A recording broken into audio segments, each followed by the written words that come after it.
आवाज येत असेल तर मला एकदा कमेंट करून सांगा, म्हणजे आपल्याला थोडंसं पुढं जायला सोपं राहील. मागच्या काही तासामध्ये मला वाटते राजकीय भूगोल तुमचा पूर्णपणे मी संपवलेला आहे. आज आपण थोडंसं पुढं जाणार आहोत. थोडंसं राजकीय भूगोलाच्या नंतर बघा प्राकृतिक भूगोल हा पण आपला एक महत्त्वाचा पार्ट आहे. तर त्या प्राकृतिकबद्दल पण आपण आता या ठिकाणी चर्चा करणार आहोत. ठीक आहे. पण हे सगळं पाहण्याच्या अगोदर मला एकदा सर्वांनी कमेंट करा, माझा आवाज तुमच्यापर्यंत क्लिअर येतोय का? म्हणजे आवाज जर क्लिअर आला तर म्हणजे मला थोडंसं पुढं जायला सोपं राहतं बघा. ओके, चलो. आवाज येतोय? येस, ठीक आहे, येतोय आवाज. बरं चला, असो, काही अडचण नाही आहे.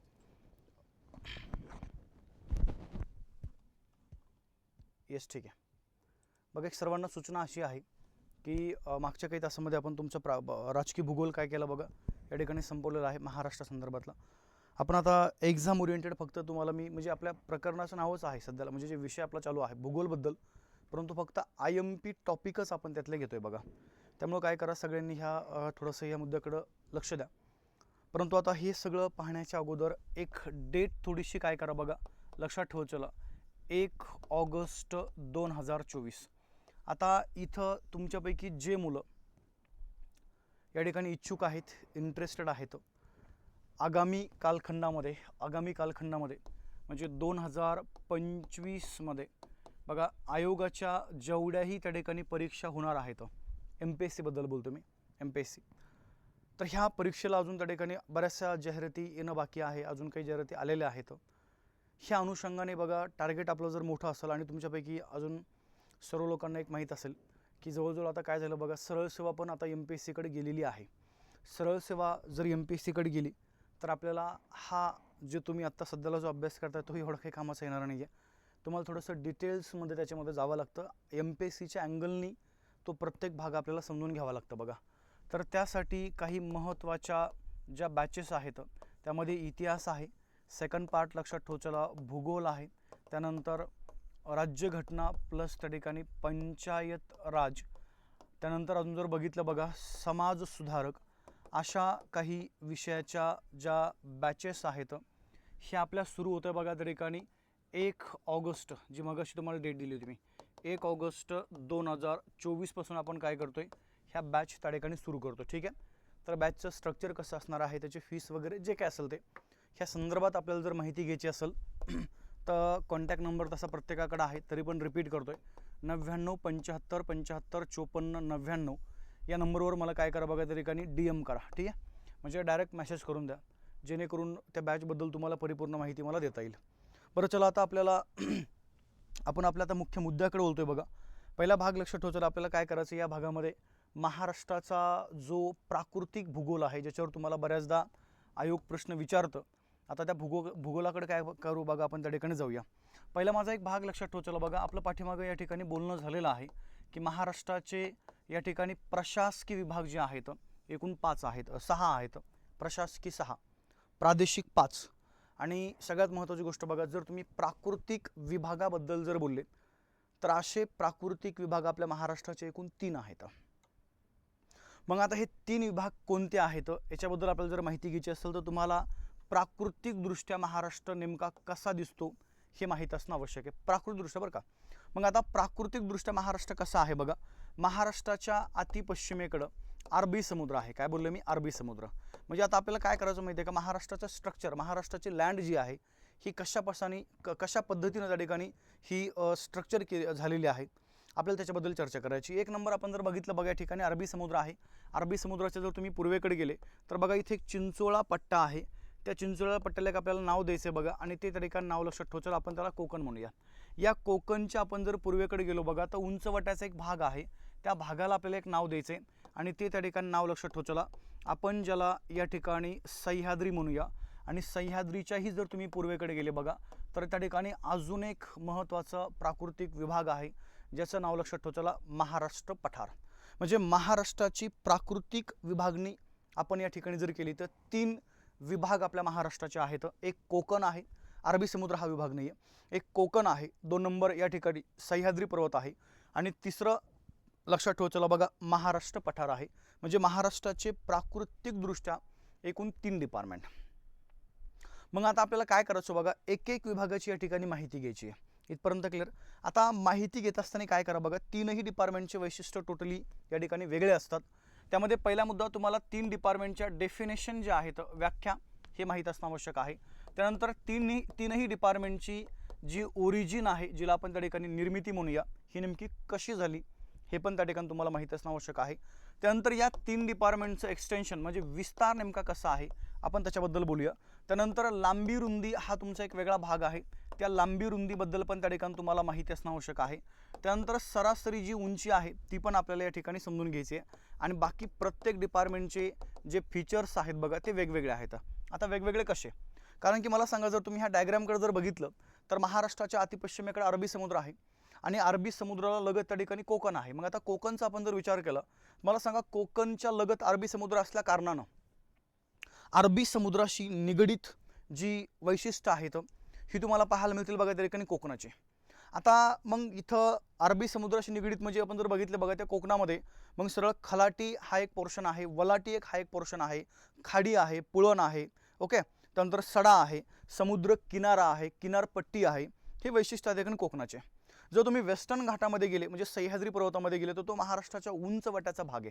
मग या उंच वट्याशी निगडीत डोंगर, पठारं, थंड हवेची ठिकाणं वगैरे घाटं आहेत, ओके, खिंडी आहेत, हे तुम्हाला कुठं पाहायला मिळतं बघा या वेस्टर्न घाटामध्ये. आणि जर तुम्ही या महाराष्ट्र प्लॅटोमध्ये गेले तर या प्लॅटोमध्ये सरळ सरळ लक्षात ठेवचला बघा, बाकी छोटे मोठे इतर प्लॅटो आहेत, त्यानंतर इतर छोटे मोठे त्या ठिकाणी आपण ज्याला म्हणूया टेकड्या आहेत, डोंगर आहेत, ओके. हे प्रत्येकाचं फीचर्स मात्र वेगवेगळं आहे. पण हे समजून घेण्याच्या अगोदर आपली एक संकल्पना क्लिअर पाहिजे बघा, की यांची निर्मिती नेमकी कशी झाली, आपण त्याच्याबद्दल चर्चा करूया. किंवा त्यांची व्याख्या, आता सुरुवात आपल्याला व्याख्यापासून करायची. मग कोकण कशाला म्हणायचं, सह्याद्री कशाला म्हणायचं आणि महाराष्ट्र पठार कशाला म्हणायचे, ह्या तुमच्या व्याख्या ज्या आहेत या ठिकाणी क्लिअर असणं आवश्यक आहे. मग आता पहिला भाग लक्षात ठेवचला बघा, सरळ सरळ आता एकाच डायग्राममध्ये या तिघांच्या व्याख्या देऊन टाकतो मी. सुरुवात आपण करू बघा त्या ठिकाणी कोकणापासून. कोकण म्हणजे नेमकं काय बघा, जर तुम्ही अरबी समुद्राच्या जर पूर्वेकडे गेले बघा, म्हणजे अरबी समुद्राच्या पूर्वेकडे आणि सह्याद्री पर्वताच्या या ठिकाणी पश्चिमेकडे, काय बोललो मी, अरबी समुद्राच्या पूर्वेकडे आणि सह्याद्री पर्वताच्या पश्चिमेकडे जो चिंचोळा भाग आहे, कोणता बोललो बघा, चिंचोळा, जो चिंचोळा भाग आहे, तर या चिंचोळ्या भागाला तुम्हाला काय म्हणायचं बघा त्या ठिकाणी कोकण म्हणायचं. चिंचोळा किंवा ज्याला आपण अरुंद म्हणूया किंवा ज्याला त्या ठिकाणी तुम्ही निमुळता म्हणा, म्हणजे आपण असं म्हणू शकतो बघा की महाराष्ट्राचा चिंचोळा भाग म्हणजे काय बघा त्या ठिकाणी कोकण. या पुढं आता या कोकणच्या पूर्वेकडे, कोकणच्या काय बघा पूर्वेकडे आणि महाराष्ट्र पठाराच्या पश्चिमेकडे जो उंच वट्याचा भाग आहे, त्या उंच वट्याच्या भागाला आपल्याला काय म्हणायचं बघा त्या ठिकाणी, आपल्याला म्हणायचं सह्याद्री. आणि जर तुम्ही बघितलं बघा, इथे एक पर्वत आहे महाराष्ट्राच्या उत्तरेकडं, ज्या पर्वताचं नाव लक्षात ठेवायचं बघा, आपण ज्याला सातपुडा पर्वत म्हणूया. कोणता बोललो मी, सातपुडा पर्वत. आता पहिला तर मुद्दा असा आहे, मग आता इथं सरळ मी तुम्हाला दोन डिपार्टमेंटच्या व्याख्या सांगितल्या. अरबी समुद्राच्या पूर्वेकडं, सह्याद्रीच्या पश्चिमेकडं चिंचोळा भाग म्हणजे कोकण, कोकणच्या पूर्वेकडं, महाराष्ट्र पठाराच्या पश्चिमेकडं उंच वट्याचा भाग म्हणजे सह्याद्री. आणि आता सह्याद्री पर्वताच्या पूर्वेकडे, सह्याद्री पर्वताच्या पूर्वेकडे आणि सातपुडा पर्वताच्या दक्षिणेकडे जो विस्तृत असा या ठिकाणी पठारी प्रदेश आहे, काय बोललो मी, पठारी प्रदेश, तर त्या पठारी प्रदेशाला आपल्याला काय म्हणायचं बघा या ठिकाणी महाराष्ट्र पठार म्हणायचं आहे. म्हणजे सरळ सोप्या सिंपल भाषेमध्ये आपण असं म्हणू शकतो बघा की महाराष्ट्राचा चिंचोळा भाग म्हणजे कोकण, महाराष्ट्राचा उंचवट्याचा भाग म्हणजे सह्याद्री आणि महाराष्ट्राचा पठारी प्रदेश म्हणजे कोणता बघा त्या ठिकाणी, महाराष्ट्र पठार. म्हणजे सरळ पहिला मुद्दा आपल्याला या तीन डिपार्टमेंटची व्याख्या जी आहेत ह्या व्याख्या काय झाल्या बघा आपल्या या ठिकाणी क्लिअर झाल्या. आपल्याला काय काय करायचं बघा, प्रत्येक डिपार्टमेंटची डेफिनेशन तुमची त्या ठिकाणी क्लिअर पाहिजे. प्रत्येक डिपार्टमेंटची जी ओरिजिन आहे ही ओरिजिन तुमची त्या ठिकाणी क्लिअर असणं आवश्यक आहे. बाकी मग प्रत्येकाचा विस्तार वेगवेगळा आहे. आता तीन डिपार्टमेंटच्या व्याख्या तुम्हाला कळाल्या. आता आपण जातोय बघा त्यांच्या ओरिजिनकडं. बघा या तीन डिपार्टमेंटची निर्मिती कशी झाली हे जर त्या ठिकाणी तुम्हाला समजून घ्यायचं आहे तर तुम्हाला पाठीमागं म्हणजे अक्षरशः 5-6 लाख कोटी म्हणजे 5-6 कोटी वर्षापूर्वी जस्ट पृथ्वी निर्मितीची प्रोसेस त्या ठिकाणी सुरू आहे. तिथे तुम्हाला जावं लागतं बघा. त्या काळामध्ये एक सिद्धांत मांडला, म्हणजे तो सिद्धांत आत्ता मांडलाय आणि त्या सिद्धांताचं नाव आहे बघा ज्याला आपण भूखंड वाहन सिद्धांत म्हणूया. कोणता बोललो मी, भूखंड वाहन सिद्धांत आहे. आणि तो सिद्धांत मांडला बघा एका व्यक्तीने, त्या व्यक्तीचं नाव लक्षात ठेवचला, आपण ज्यांना अल्फ्रेड वेगनर म्हणूया. काय बोललो बघा, अल्फ्रेड वेगनर यांनी ही थिअरी मांडलेली आहे, ज्या थिअरीचं नाव लक्षात ठेवा चला, ज्याला आपण भूखंड वाहन थिअरी म्हणूया. आता यांच्या मते बघा, ही संपूर्णपणे जी पृथ्वी आहे, ह्या पृथ्वीचा आपण जर विचार केला बघा, त्यांचं मत असं होतं, पूर्वी या पृथ्वीवरती फक्त एकच खंड होता आणि त्या खंडाला काय केलं बघा, त्यांनी एक नाव दिलं आणि ते नाव लक्षात ठेवा चला, पॉन्झिया खंड. कोणता खंड? पॉन्झिया. मग आता काय झालं बघा, त्यांनी काय केलं, या पॉन्झिया खंडाची 2 भागामध्ये विभागणी केली. जो उत्तरेकडला भाग आहे त्याला एक नाव दिलं अंगारा लँड. काय नाव दिलं बघा? अंगारा लँड. आणि जो दक्षिणेकडला भाग आहे त्या दक्षिण भागाला एक नाव दिलं गोंडवाना लँड. काय नाव दिलं बघा? गोंडवाना लँड. आणि मधला हा जो स्पेस आहे बघा, इथे एक समुद्र होता, ज्या समुद्राचं नाव लक्षात ठेवा चला, आपण ज्याला टेथिस म्हणूया. आता हे थोडंसं हे झालंय, इथं लिहितो मी, काय त्या ठिकाणी टेथिस, टेथिस समुद्र. मग आता अल्फ्रेड वेगनर यांच्या मते बघा, हे 3 डिपार्टमेंट कसे निर्माण झाले आपण त्यांच्याबद्दल चर्चा करतोय. आता हा जो पॉन्झिया खंड आहे, मग या पॉन्झिया खंडामध्ये काय झालं बघा, काही अंतर्गत हालचाली झाल्या. कशा बघा, ही जी अंगारा लँड आहे ही काय झाली बघा, त्या ठिकाणी दक्षिणेकडे सरकली, आणि जी गोंडवाना लँड आहे ती काय झाली बघा, त्या ठिकाणी उत्तरेकडे सरकली. मग आता दोन्ही लँड ज्या एकमेकाच्या विरुद्ध त्या ठिकाणी सरकत आहेत, तर 100% लक्षात ठेवा चला, या ठिकाणी काय होणार आहे बघा, भूगर्भामध्ये काही प्रकारच्या या ठिकाणी ज्या अंतरक्रिया आहेत, ही अंतरक्रिया घडणार म्हणजे घडणार. मग आता पहिला भाग लक्षात ठेवा चला बघा, दोन्ही लँड एकमेकांच्या विरुद्ध सरकत आहे, परंतु दोन्ही लँड एकमेकांच्या विरुद्ध सरकत असताना हा जो मधला टेथिस समुद्र आहे, या टेथिस समुद्रावरती दाब क्रिएट केला जातोय बघा, म्हणजे प्रेशर जो आहे तो या टेथिस वरती येतोय. मग आता झालं काय, कधी पण एक जनरल रूल आहे बघा, एखादी वस्तू जर वरून जर खाली येते तर साहजिक आहे तिचा दाब त्या ठिकाणी खालच्या वस्तूवरती जास्त पडणार आहे, आणि एखादी वस्तू जर खालून जर वरती जाते तर साहजिक आहे तिचा दाब त्या ठिकाणी कमी पडणार आहे. इथं तेच झालं, या दोन्ही लँड काय झाल्या बघा, एकमेकांच्या विरुद्ध आल्या, आणि दोन्ही लँड एकमेकांच्या विरुद्ध आल्यामुळे हा जो गोंडवाना लँड आहे बघा, या गोंडवाना लँडमध्ये झाला मोठा ज्वालामुखी. काय झाला बोललो त्या ठिकाणी? ज्वालामुखी. बरं, आता हा जो ज्वालामुखी आहे, एकदा नाही, दोनदा नाही, तीनदा नाही, लक्षात ठेवा चला, कमीत कमी 29 वेळा, काय बोललो त्या ठिकाणी, 29 वेळा हा ज्वालामुखी झाला. म्हणजे 29 वेळा ही गोंडवाना लँड जी दक्षिणेकडली जमीन आहे ती पूर्णपणे काय झाली बघा, डिस्ट्रॉय झाली. आणि मग ज्वालामुखीचा उद्रेक झाला बघा, आणि त्या ज्वालामुखीच्या उद्रेकापासून या ठिकाणी काय बनलं, तर महाराष्ट्र पठार बनलं. म्हणजे महाराष्ट्राचा या ठिकाणी पहिलं जे डिपार्टमेंट आहे जे निर्माण झालं महाराष्ट्रामध्ये ते म्हणजे कोणतं बघा, महाराष्ट्र पठार आहे. आणि या पठाराची निर्मिती ही झाली बघा ज्वालामुखीच्या उद्रेकातून. इथपर्यंत क्लिअर. आता पुन्हा या डायग्रामकडे. आता मला सांगा, जर या गोंडवाना लँडमध्ये, म्हणजे आपण जर खालचा जर विचार केला बघा, ह्या लँडचा आपण जर विचार केला, कोणत्या, गोंडवाना लँडचा, आता मी फक्त तुम्हाला या लँडबद्दल बोलतोय, मला सांगा इथं जवळजवळ 29 वेळा ही प्रक्रिया घडली. किती? 29 वेळा भूकंप झालाय, ज्वालामुखी झालाय. मला सांगा, जर 29 वेळा या ठिकाणी ज्वालामुखीचा उद्रेक जर झाला, तर ही जमीन जी आहे किंवा इथली जी लँड आहे, ही लँड आता पूर्णपणे परफेक्ट आपण ज्याला म्हणूया सिक्युअर आहे का? नाहीये. मग आता एक तर काय झालं बघा, या ठिकाणी ह्या 2 प्रक्रिया सुरू आहेत. म्हणजे आता गोंडवाना लँडमध्येच आता एक तर फायनली अंगारा लँड आणि गोंडवाना लँड ह्या दोन्ही लँड एकमेकांच्या विरुद्ध धडकत आहे. पण आता इथं खालच्या भागामध्ये म्हणजे गोंडवाना लँडमध्ये 29 वेळा उद्रेक झाल्याने काय झालं बघा, गोंडवाना लँड झाली डिस्ट्रॉय, म्हणजे पूर्णपणे विस्कळीत झाली, आपण ज्याला म्हणूया विस्कळीत. मग आता काय झालं बघा, पुन्हा गोंडवाना लँडमध्ये उत्तरेकडून दक्षिणेकडे आता इथंच प्रक्रिया सुरू झाली. म्हणजे गोंडवाना लँडमध्येच आता काय झालं बघा, त्या लँडचा काही भाग उत्तरेकडून दक्षिणेकडे सरकतोय आणि काही भाग दक्षिणेकडून काय झालं बघा, उत्तरेकडे सरकतोय.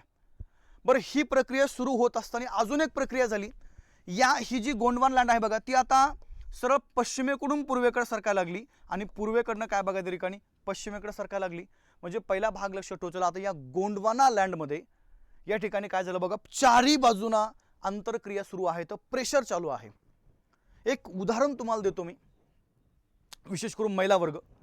आपण ज्यावेळेस चपाती करतो बघा, चपाती, आणि चपाती करण्यासाठी जो आटा जो आहे, गव्हाचं पीठ आपण ज्याला म्हणूया, तो आटा ज्यावेळेस आपण तयार करतो आणि ते जे तयार झाल्यानंतर तो गव्हाचा जो आटा आहे तो तयार झाल्यानंतर लक्षात ठेवतो आपण त्याची चपाती लाटतो. पण त्याच्या अगोदरची प्रोसेस लक्षात ठेवा. मला सांगा, त्याला आपण जर चारही बाजून दाबला असं तर काय होतं रे, एक मधला भाग वरती येऊन जातो, बरोबर आहे. चिखलाचा गोळा घ्या, त्याला असं चारी बाजूने प्रेशर दाबा, बरं काय होतंय, एक मधला भाग वरती येऊन जाईल. बलून आपल्याकडे घ्या, सिंपल बलून गोष्ट आहे, त्या बलूनला आपण जर 4 बाजून दाबलं ते वरती येईल ना, तसं इथं झालं बघा. आता ह्या गोंडवाना लँडमध्ये चारही बाजूनं प्रेशर चालू आहे आणि चारही बाजूनं प्रेशर सुरू असल्यामुळं ह्या गोंडवाना लँडचा झाला भ्रंशमूलक उद्रेक. शब्द कोणता बोललोय मी? भ्रंशमूलक उद्रेक.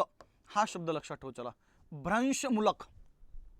भ्रंशमूलक म्हणजे चार बाजूने प्रेशर निर्माण झाल्यानंतर वरचा भाग जो मधला भाग जो वरती येतो त्याला आपण भ्रंशमूलक म्हणतो. आणि इथं तेच झाले. मग मधला भाग वरती आला म्हणजे तो भाग उंच वाट्याचा बनला आणि उंच वाट्याचा बनला म्हणजेच लक्षात ठेव. चला, हा जो सह्याद्री आहे तो सह्याद्री पर्वत काय झाला बघा या ठिकाणी निर्माण झाला. म्हणजे पहिला भाग लक्षात ठेव. चला, महाराष्ट्र पठाराची निर्मिती ही झाली ज्वालामुखीच्या उद्रेकातून. हा जो सह्याद्री पर्वत आहे याची निर्मिती झाली बघा भ्रंशमूलक उद्रेकातून. आणि आता लक्षात ठेव. चला, कोकण. आता ह्या सह्याद्री पर्वताचा हा जो पश्चिमेकडला भाग आहे त्या पश्चिमेकडल्या भागाचं या ठिकाणी पश्चिमेकडला जो भाग आहे त्या पश्चिमेकडल्या भागाचा झाला बघा अपभ्रंश झाला. काय झालाय? अपभ्रंश. अपभ्रंश होणे म्हणजे या ठिकाणी एक बाजू खाली पडणे किंवा एक बाजू त्या ठिकाणी खाली सरकणे. आपण जर एखादी लाकडाची फळी घेतली आणि ती फळी जर मधोमध कट केली एक बाजू खाली पडते लगेच, त्यालाच आपण अपभ्रंश म्हणतो भौगोलिक भाषेमध्ये. तसं या सह्याद्री पर्वताचा पश्चिम भागाचा काय झाला बघा अपभ्रंश झाला आणि सह्याद्री पर्वताच्या पश्चिम भागाचा अपभ्रंश होऊन त्या ठिकाणी काय झालं बघा सरळ सरळ आपण ज्याला म्हणूया ही जी कोकण आहे या कोकणची निर्मिती तुम्हाला या ठिकाणी झालेली पाहायला मिळते. आपल्याला बऱ्याचदा कधी कधी परीक्षेमध्ये प्रश्न असा येतो की या हे जे तीन डिपार्टमेंट आहेत या तीनही डिपार्टमेंटची निर्मिती नेमकी कशी झाली. या बाजूला अरबी समुद्र आहे, इकडं कोकण आहे, इकडं सह्याद्री पर्वत आहे आणि या भागामध्ये काय बघा त्या ठिकाणी महाराष्ट्र पठार आहे. ओके, बघा आपण जर बघितलं तर महाराष्ट्र पठाराची जी निर्मिती आहे ही निर्मिती लक्षात ठेव. चला बघा, ज्वालामुखीचा जो उद्रेक आहे या ज्वालामुखीच्या उद्रेकापासून काय झाले या ठिकाणी हे महाराष्ट्र पठार बनलेलं आहे. जर आपण सह्याद्री पर्वताचा जर विचार केला बघा तर सह्याद्री पर्वताची जी निर्मिती आहे ही भ्रंशमूलक उद्रेक, काय बोललोय मी, भ्रंशमूलक उद्रेक झालाय आणि भ्रंशमूलक उद्रेक होऊन काय झालं बघा या ठिकाणी सह्याद्री पर्वत बनलेला आहे. आणि आपण जर कोकणाबद्दल जर बोललो तर कोकणची जी निर्मिती आहे ही कोकणची निर्मिती या ठिकाणी सह्याद्री पर्वताचा अपभ्रंश झालाय आणि अपभ्रंश होऊन त्या ठिकाणी काय झालं बघा कोकण निर्माण झालं. ठीक आहे, म्हणजे व्याख्या आपल्या क्लिअर झाल्या आणि निर्मिती पण आपली काय झाली बघा या ठिकाणी क्लिअर झालेली आहे. कोकण कशाला म्हणायचे? अरबी समुद्राच्या पूर्वेकडं सह्याद्री पर्वताच्या पश्चिमेकडं जो चिंचोळा भाग आहे त्याला आपण कोकण म्हणतो. कोकणच्या पूर्वेकडं आणि महाराष्ट्र पठाराच्या पश्चिमेकडं जो उंच वाट्याचा भाग आहे त्याला आपण सह्याद्री म्हणतो. सह्याद्री पर्वताच्या पूर्वेकडं आणि सातपुडा पर्वताच्या दक्षिणेकडं जो पठारी प्रदेश आहे त्याला आपण महाराष्ट्र पठार म्हणतो. मग आता या लेक्चरमध्ये आपल्याला काय करायचं आहे, एक एक डिपार्टमेंटचा अभ्यास करायचा आहे आणि आपल्याला सुरुवात करायची मित्रांनो कोकणापासून. आता कोकणचा आपण काय करू बघा त्या ठिकाणी अभ्यास करूया. अभ्यास करताना तुम्हाला काय करायचं बघा, कोकणची व्याख्या तुम्हाला क्लिअर पाहिजे जी आपण मगाशीच क्लिअर केलेली आहे. डेफिनेशन, व्याख्या, कोकणची ओरिजिन जी आहे म्हणजे कोकणची निर्मिती कशी झाली हे तुमचं क्लिअर पाहिजे. त्यानंतर कोकणचा विस्तार तुमचा क्लिअर असणं आवश्यक आहे. त्यानंतर कोकणची लांबी तुमची क्लिअर असणं आवश्यक आहे. त्यानंतर कोकणची रुंदी तुमची क्लिअर असणं आवश्यक आहे. कोकणची उंची पण तुम्हाला माहिती असणं आवश्यक आहे. आणि नंतर कोकणाचे काही वैशिष्ट्य आहेत त्यामध्ये पहिलं वैशिष्ट्य लक्षात ठेव. चला, खलाटी. 2 नंबर आहे बघा वलाटी. 3 नंबर आहे त्या ठिकाणी खाडी. नंतर आहे बघा चौपाटी ज्याला आपण पुळण वगैरे म्हणतो बघा चौपाटी. ओके, आणि अजून एक कोकणचं वैशिष्ट्य लक्षात ठेव. चला, ज्याला आपण समुद्र किनारा म्हणूया. हा समुद्र किनारा पण त्या ठिकाणी तुमचा क्लिअर असणं आवश्यक आहे. आणि अजून एक लक्षात ठेव. चला, समुद्र किनारपट्टी जी आहे कोकणची ही पण त्या ठिकाणी तुमची क्लिअर असणं आवश्यक आहे. तर एवढे सर्व मुद्दे तुम्हाला कोकणाचा अभ्यास करताना या ठिकाणी प्रामुख्याने पाहावं लागतं बघा. पण हे पाहण्याच्या अगोदर कोणतंही डिपार्टमेंट असू द्या नेमकं कोकण कसा दिसतो ना हे तुमचं क्लिअर पाहिजे बघा. कोकण दिसायला नेमका कसा आहे आता लक्ष द्या. मग आता कोकणामध्ये आपण मगाशी बघितले प्रशासकीय विभागामध्ये कोकणामध्ये एकूण 7 जिल्हे आहेत. अति जर तुम्ही उत्तरेकडे गेले बघा तर अति उत्तरेकडे एक जिल्हा आहे पालघर जिल्हा. या पालघरच्या या दक्षिण भागामध्ये म्हणजे पालघरच्या या साईडला एक जिल्हा आहे बघा त्या ठिकाणी ठाणे जिल्हा. त्यानंतर या आपण जर या भागात आलो तर 2 जिल्हे आहेत मुंबई उपनगर आणि मुंबई शहर जिल्हा. त्यानंतर या स्पेसमध्ये आपण जर आलो बघा इकडं त्या ठिकाणी एक रायगड जिल्हा आहे. रायगडच्या जर आपण खाली बघितलं तर या भागामध्ये एक रत्नागिरी जिल्हा आहे आणि छोटासा एक जिल्हा आहे बघा कोकणामध्ये त्या जिल्ह्याचं नाव लक्षात ठेवतो त्या ठिकाणी सरळ सिंधुदुर्ग जिल्हा जो अति दक्षिणेकडे आहे. ठीक आहे, म्हणजे आपल्याला कोकण अशा टाईपमध्ये पाहायला मिळतो बघा. ही जी डायग्राम तुमच्या समोर काढलेली आहे एक्झॅक्ट कोकणचेच डायग्राम आहे, काहीच काळजी करू नका, ठीक आहे. आता आपण एकदा नावं देऊन टाकू बघा ह्या सर्व जिल्ह्यांना. चला मग पहिला मुद्दा आपण जर नावाचा जर विचार केला तर हा पालघर जिल्हा आहे, त्यानंतर हा ठाणे जिल्हा आहे, हा रायगड जिल्हा, या भागामध्ये हा रत्नागिरी जिल्हा, आणि सर्वात शेवटी कोणता बघा तो आहे त्या ठिकाणी सिंधुदुर्ग जिल्हा. इथं मुंबई शहर आणि इकडे काय बघा मुंबई उपनगर. आता 2 मिनिटं माझ्या बोलण्याकडे प्रत्येकाने लक्ष द्या. कोकणची व्याख्या तुमची क्लिअर आहे, कोकणची निर्मिती आपली त्या ठिकाणी क्लिअर झालेली आहे. आता आपण जातो डायरेक्ट कोकणच्या विस्ताराकडे. कोकणचा विस्तार आपण जर बघितलं बघा, उत्तर भागामध्ये म्हणजे पालघरच्या अति उत्तरेकडे म्हणजे त्या भागात एक नदी आहे, ज्या नदीचं नाव लक्षात ठेवा, चला दमनगंगा नदी. तर डायरेक्ट दक्षिणेकडं एक नदी आहे बघा, ज्या नदीचं नाव लक्षात ठेवा, चला तेरेखोल नदी. म्हणजे दमनगंगा ते तेरेखोल या 2 नद्यांच्या दरम्यान तुम्हाला कोकण पाहायला मिळतो. त्यानंतर आपण जर बघितलं बघा, सेकंड तुमचा पॉईंट आहे कोकणची लांबी. ही मात्र थोडक्यात किचकट आहे, बोलण्याकडे लक्ष द्या. कोकणची लांबी म्हणलं की तुमच्या माइंडमध्ये कधी पण एकच मुद्दा येतो, 720 किलोमीटर. बरोबर आहे, ते काय ते चुकीचं नाही आहे, पण पहिला भाग लक्षात ठेव. चला मग इथं काय विचारलंय बघा, 2 मिनिटं माझ्या बोलण्याकडे लक्ष असू द्या. जर तुम्हाला प्रश्न कोकण समुद्र किनारा किंवा जर कोकण किनारपट्टीवरती जर आला तर मला सांगा कोकणाच्या कोणत्या बाजूला समुद्र आहे रे? पश्चिम बाजूला आहे. मग कोकणाच्या जर पश्चिम बाजूला समुद्र आहे तर कोकण किनारा किंवा कोकण समुद्र किनारपट्टी ही कोणत्या बाजूला पाहिजे? त्या ठिकाणी पश्चिम बाजूला पाहिजे. हा, मग जर तुम्हाला प्रश्न जर हा आला की कोकणाची समुद्र किनारा किंवा या ठिकाणी किनारपट्टीची एकूण लांबी किती, तर ही एकूण लांबी सांगा किती आहे बघा, 720 किलोमीटर. पण प्लेन प्रश्न आलाय कोकणची उत्तर दक्षिण लांबी किती. आता तुम्हाला ना कोकण समुद्र किनारा विचारलाय ना किनारपट्टी विचारली, डायरेक्ट कोकणची लांबी विचारली. आणि डायरेक्ट कोकणची लांबी जर विचारली तर तुम्हाला लांबी काउंट करायची या बाजूना, कोकणच्या पूर्व बाजूना. मग जर कोकणच्या पूर्व बाजूना आपण जर कोकणची जर लांबी बघितली तर कोकणची ही लांबी लक्षात ठेव, चला ती आहे 540 किलोमीटर. किती बोललो मी? 540. हां, पण कोकण किनारा किंवा कोकण किनारपट्टी, कारण की किनारवरती जो भाग आहे तो कोकणच्या पश्चिमेकडे पाहिजे, कारण की पश्चिमेकडे अरबी समुद्र आहे, ही 720 सांगा आणि कोकणची 540 सांगा. इथपर्यंत क्लिअर? त्यानंतर आहे बघा त्या ठिकाणी सरासरी कोकणची आपण जर रुंदी बघितली तर रुंदी आहे त्या ठिकाणी 30 ते 60 किलोमीटर. पण आता जर तुम्ही ह्या डायग्रामकडे जर पाहिलं बघा तर थोडंसं उत्तर भागामध्ये रुंदी जास्त पाहायला मिळते आणि दक्षिण भागामध्ये रुंदी कमी होत गेलेली आहे. मग उत्तर भागामध्ये जर कोकणची रुंदी जास्त आहे तर पहिला भाग लक्षात ठेवा, चला कोकणची सर्वात जास्त रुंदी आहे बघा या ठिकाणी ठाणे जिल्ह्यामध्ये, आणि सर्वात कमी जी रुंदी आहे ही सर्वात कमी रुंदी लक्षात ठेवा, चला ही तुम्हाला पाहायला मिळते बघा सिंधुदुर्ग जिल्ह्यामध्ये. काय बोललो मी? सिंधुदुर्ग जिल्ह्यामध्ये. ठीक आहे, म्हणजे सरळ सरळ आपल्याला परीक्षेमध्ये प्रश्न कसा येतोय हे आपल्याला या ठिकाणी माहीत असणं आवश्यक आहे. ठीक आहे, चला आता लक्ष द्या. सेकंड पहिला भाग डिजिटल मॅप उलट अवघड आहे, ते मला उलट माझं काम तुम्ही सोपं करताय. डिजिटल मॅप काय करायचं, उलट डिजिटल मॅप दाखवल्यानंतर पोरं म्हणतात सर प्राकृतिक म्हणजे असं जे नॅचरली मॅप दाखवा, तुम्ही डिजिटलच्या कुठं भानगडीत पडले. म्हणजे काय तुमचं नाव मला कळणार बाबा, कार्तिक. आता काय बोलू तुम्हाला, उलट एक गोष्ट लक्षात ठेव, चला असं एकमेव माणूस आहे मी की डायरेक्ट हाताने मी तुझा डायग्राम काढतो. काय बोललो मी? डायरेक्ट हाताने डायग्राम काढतो मी. डिजिटलपेक्षा हाताने डायग्राम काढलेले सोपे असतात, लक्षात ठेवा चला कधी पण. ठीक आहे, त्यामुळे तुम्ही डिजिटलच्या भानगडीत पडू नका. आणि हे म्हणजे मी प्रॉपर हाताने डायग्राम काढतो म्हणून मुलं माझ्याकडे लेक्चर करतात. तुम्ही ते डिजिटलच्या भानगडीत बिलकुल पडण्याची काहीच आवश्यकता नाही. ओके, आणि त्याच्यावरून तुम्हाला काही समजणार पण नाही जास्त करून, त्याच्याकरता हे महत्त्वाचं आहे, याच्याकडे सर्वांनी लक्ष द्या. अजून तर आपल्याला त्या ठिकाणी नद्यांचा अभ्यास करायचा आहे, तिथं पण सगळं हातानेच नद्या काढतो मी. आता पहिला मुद्दा असा आहे बघा, जर तुम्ही कोकणच्या रुंदीबद्दल बोलले तर तुम्हाला रुंदी सांगितलेली आहे मी. रुंदी सरासरी 30 ते 60 किलोमीटर आहे. सर्वात जास्त रुंदी कोकणच्या उत्तर भागामध्ये म्हणजे ठाणे जिल्ह्यामध्ये, आणि सर्वात कमी रुंदी आहे बघा कोकणच्या दक्षिण भागामध्ये म्हणजे त्या ठिकाणी सिंधुदुर्ग जिल्ह्यामध्ये. आता जर तुम्ही कोकणच्या ह्या उंचीचा विचार केला तर कोकणची सरासरी उंची, काय बोललो मी, कोकणची सरासरी जी उंची आहे ती सरासरी उंची आपल्यासाठी महत्त्वाची आहे, आणि कोकणची सरासरी उंची आहे बघा 350 मीटर ॲव्हरेज असते. ठीक आहे, सरासरी. ही सरासरी रुंदी जर तुम्हाला विचारली तर ही रुंदी त्या ठिकाणी तुम्हाला सांगावी लागेल, ती आहे किती बघा 350 मीटर. हे आपल्याला या ठिकाणी माहीत असणं आवश्यक आहे. इथपर्यंत बेसिक माहिती असते कोकणाची.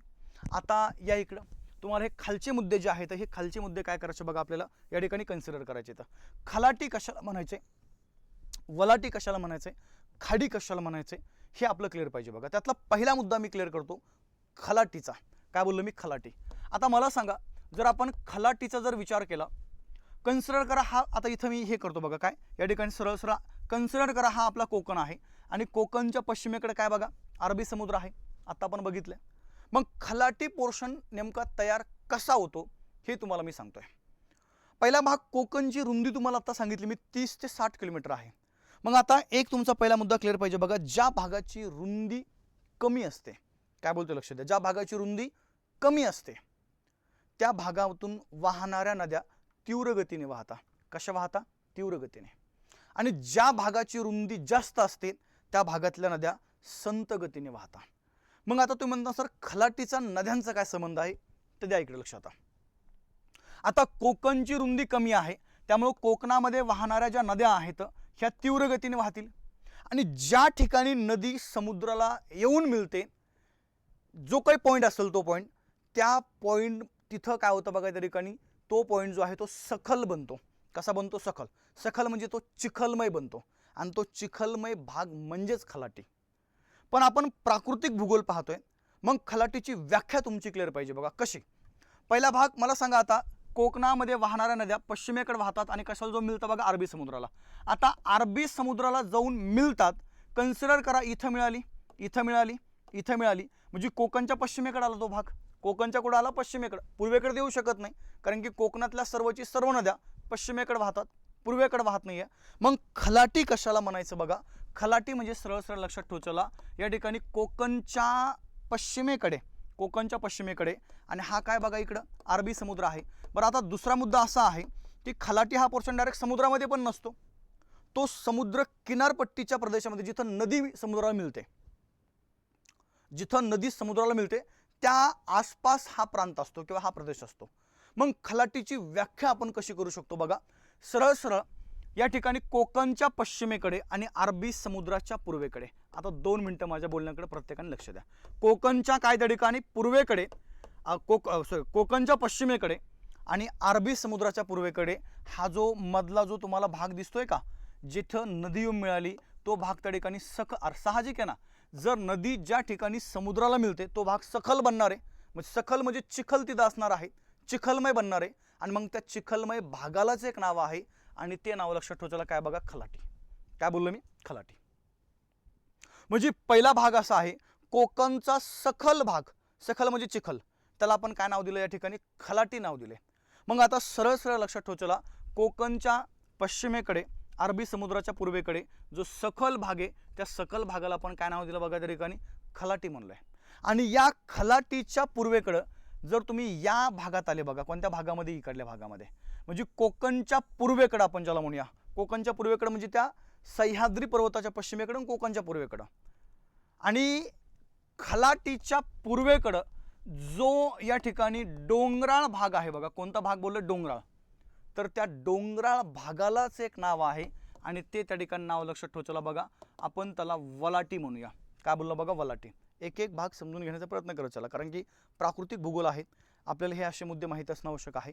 म्हणजे अरबी समुद्राच्या पूर्वेकडे, कोकणच्या पश्चिमेकडे सखल भागाला आपण नाव दिले खलाटी, आणि खलाटीच्या पूर्वेकडे जो डोंगराळ भाग आहे त्याला आपण नाव दिले वलाटी. विषय संपला. खलाटी वलाटी विषय तुमचा क्लिअर.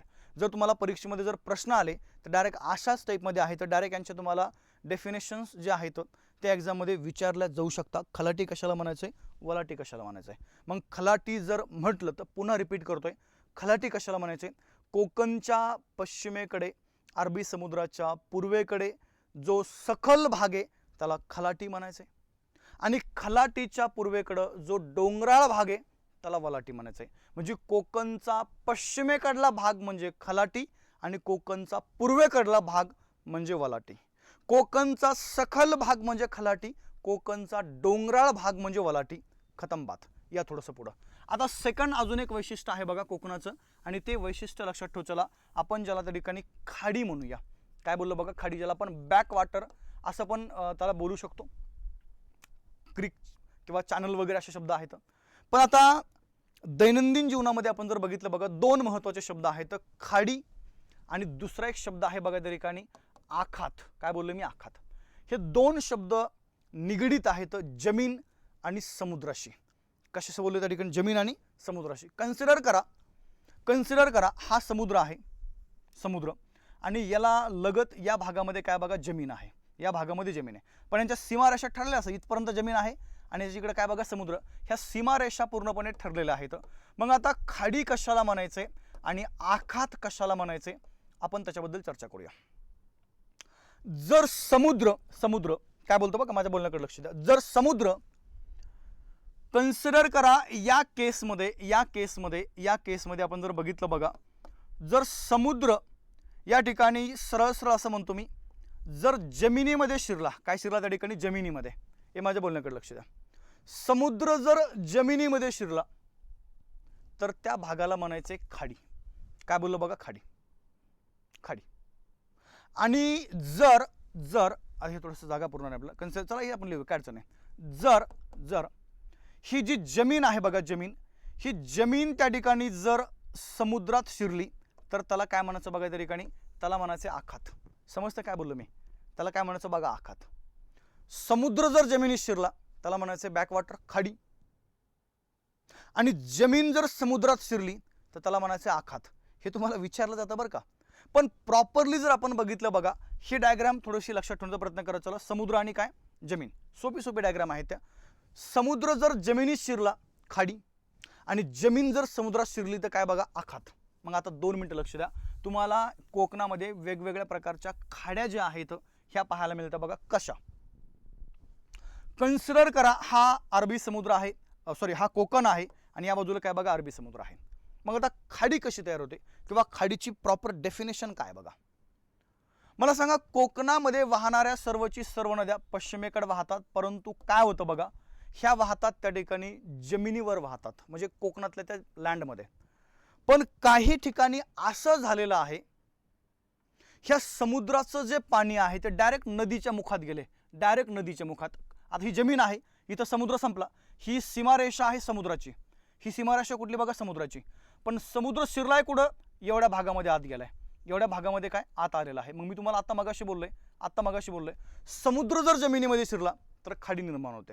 मग आता इथं खाडीची प्रॉपर डेफिनेशन काय करायची आपल्याला, समुद्राचे पाणी नदीच्या मुखात म्हणजे कुठं बघा डायरेक्ट लँडमध्ये, या नदीच्या मुखात जिथपर्यंत आत जातं तेवढ्या भागाला आपल्याला खाडी म्हणायचंय.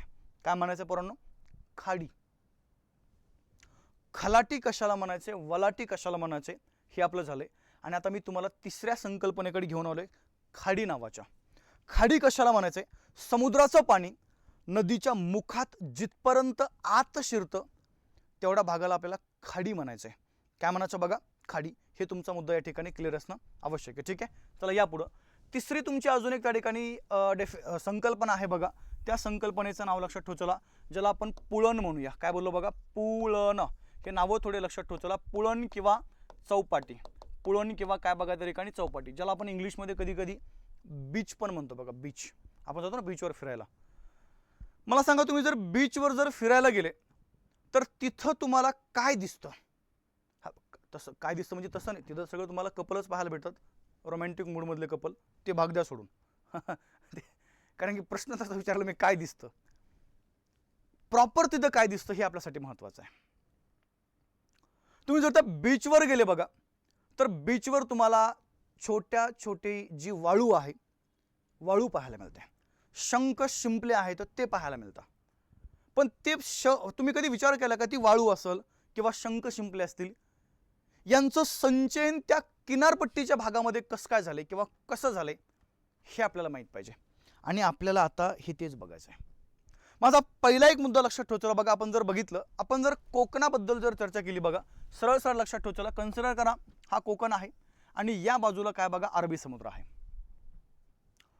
मग आता जर आपण कोकणचा जर विचार केला तर कोकणचा जो स्लोप आहे, स्लोप म्हणजे उतार, पश्चिमेकडे आहे, पश्चिमेकडे आहे. कुठे बघा पश्चिमेकडे आहे, म्हणजे या बाजूला कोकण झुकलाय असा.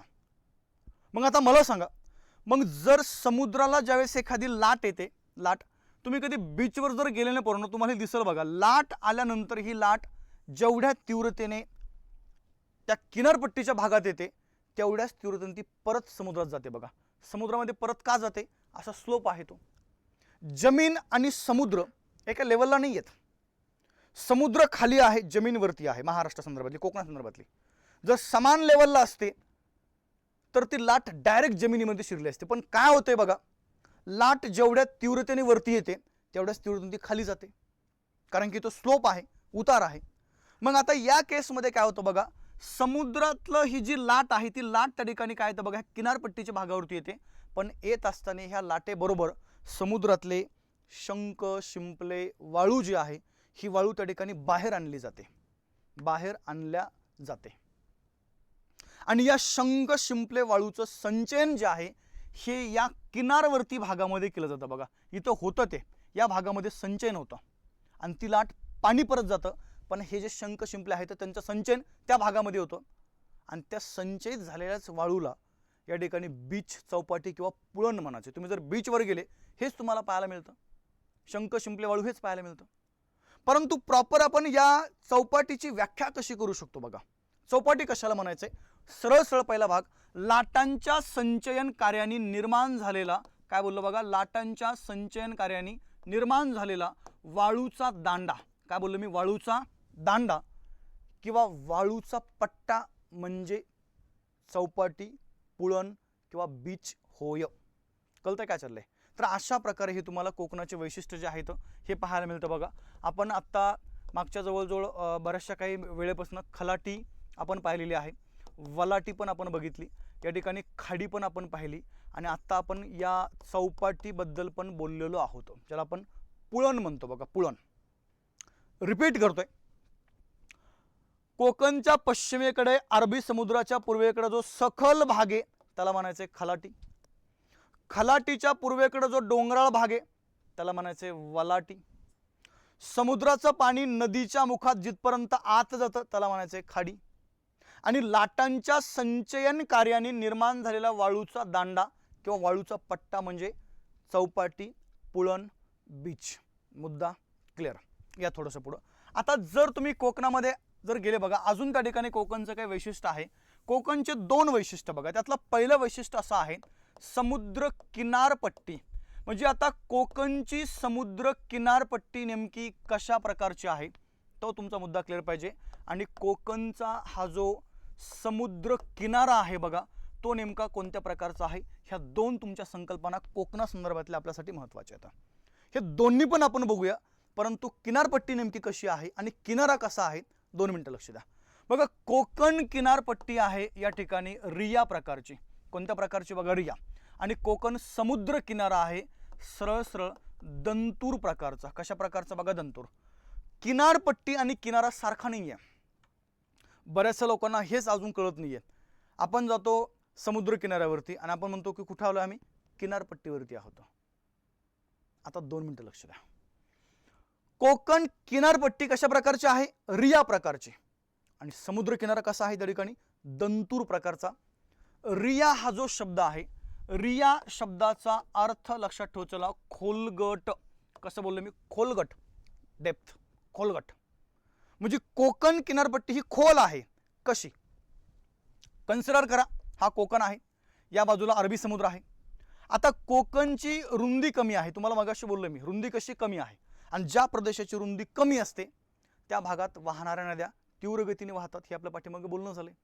आणि ज्या भागाची रुंदी जास्त असते त्या भागात वाहणाऱ्या नद्या संत गतीने वाहतात. मग आता कोकणची रुंदी कमी आहे, मग कोकणची रुंदी कमी असल्यामुळे कोकणामध्ये वाहणाऱ्या नद्या तीव्र गतीने वाहतात बघा. कशा वाहतात, तीव्र गतीने, अगदी तीव्र गतीने वाहतात.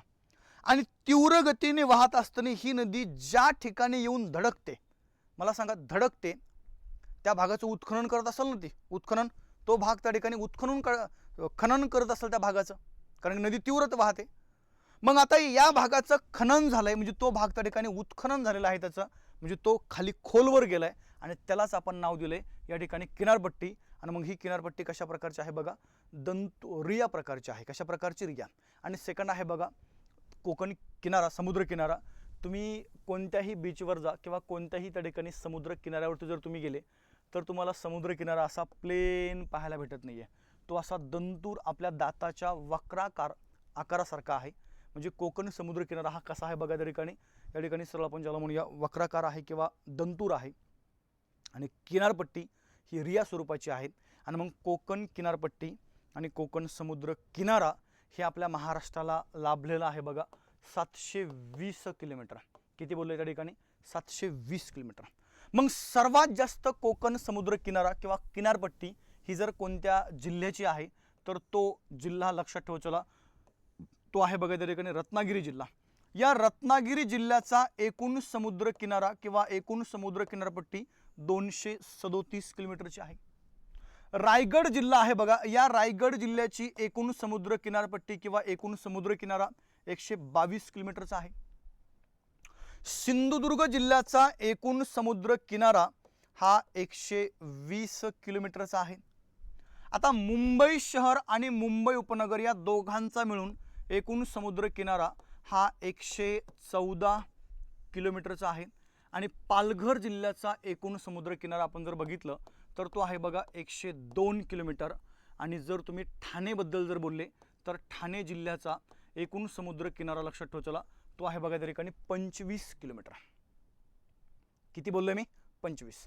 ही जर तुम्ही जर टोटल जर मारली, ही टोटल त्या ठिकाणी तुमची येते बघा 720 किलोमीटर. म्हणजे महाराष्ट्राला एकूण समुद्र किनारा किंवा एकूण जी तुमची समुद्र किनारपट्टी आहे ती आहे बघा 720 किलोमीटर. हे तुम्हाला माहीत असणं आवश्यक आहे. आणि बाकी मग अशा प्रकारचे सर्व जे वैशिष्ट्य आहेत हे वैशिष्ट्य तुम्हाला त्या ठिकाणी ह्या समुद्र किनारपट्टीचे पाहायला मिळतील. ठीक आहे. तर माझ्या मते कोकणासंदर्भात एवढी सर्व माहिती आपल्याला असणं आवश्यक होतं, जी तुम्हाला आता मी या ठिकाणी प्रोव्हाइड केलेली आहे बघा. ठीक आहे. महाराष्ट्राची प्राकृतिक रचना आपण पाहतोय, त्यामध्ये कोकण पहिला आहे तो आपण संपवला होता बऱ्यापैकी. तर राहिलेला भाग आपण आपल्या उद्याच्या तासामध्ये बघूया, कारण की थोडीशी तब्येत जी आहे ही प्रॉपर तेवढी नाही माझी आज. ही गॅप जास्त पडू नये म्हणून हे आपण लेक्चर घेतलं आहे. तर उद्या ह्याच टायमिंगला 5 वाजता आपलं लेक्चर असेल, पण उद्या थोडंसं आपण जास्त घेऊया. ठीक आहे. 1-1.5-2 तास घेऊ आपण. बऱ्यापैकी तुमचं कवर करून देईल मी. माझ्या मते जेवढं मी शिकवलं तेवढी बऱ्यापैकी तुम्हाला समजलं असेल. आणि जी तुम्हाला 25 बद्दल बोललो होतो मी, 2025 बद्दल, ते थोडंसं बघा, विचार करा. आणि 1 ऑगस्टपासून जर बॅचेसला जर जॉईन व्हायचं असेल तर मला त्या नंबरवरती काय करा बघा, एक DM करून द्या. ठीक आहे. चला थांबू आपण, भेटूया उद्या. जय हिंद, जय महाराष्ट्र, शुभ दिवस.